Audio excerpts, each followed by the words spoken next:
CM தான் முடிவு சொல்றாரு. இருக்கவங்களுக்கே வேலைக்கு சம்பளம் கொடுக்க முடியல, ரப்பர் கோக்காய்கள் அமைக்கிறது. நீ பாத்தீங்களா அத?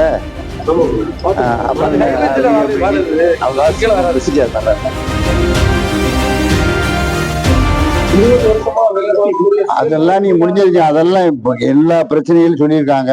நாங்க we are going to ஸ்பாட்டை பார்த்துட்டு டிசிஷன் சிஎம் வந்து 17ஆம் தேதி வர்றாரு மதுரைக்கு. நம்ம கான்ஸ்டியூன்சி போறோம். அப்படியே பார்த்துட்டு நாங்க டேக் டிசிஷன்ஸ். No problem.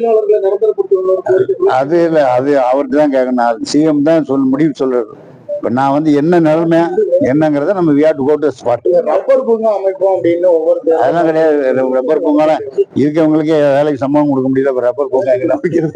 கடந்த 10 ஆண்டுகளா வந்து குரங்கு தொல்லை அதிகமா இருக்குன்னு சொல்லி மக்களுடைய புகார் தொடர்ந்து இருந்துச்சு. குரங்குகள் இருந்தா பன்னிகள் சுடுற சொல்லியிருக்கு. குரங்குகள் இருந்தா பிடிச்சி விட்டுரும்.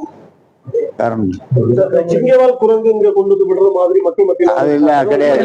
அது கிடையாது. அது சிங்கவால் குரங்குலாம் அதுதான் நமக்கு. நீங்க பாத்தீங்களா அத?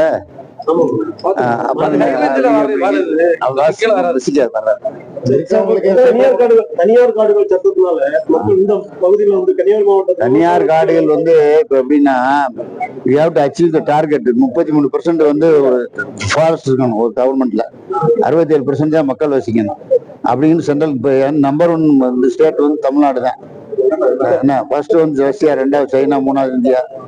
ஃபாரஸ்ட் நம்பர் 1 தமிழ்நாடு தான். அப்புறம் வேற என்ன?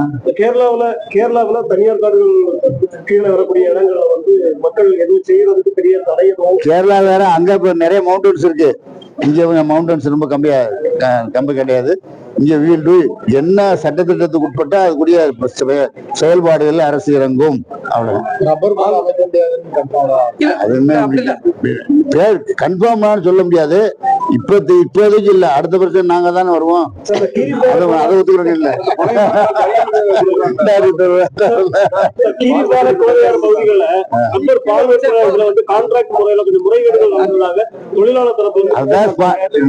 முறைகேடுகள் எல்லாம் கிடையாது.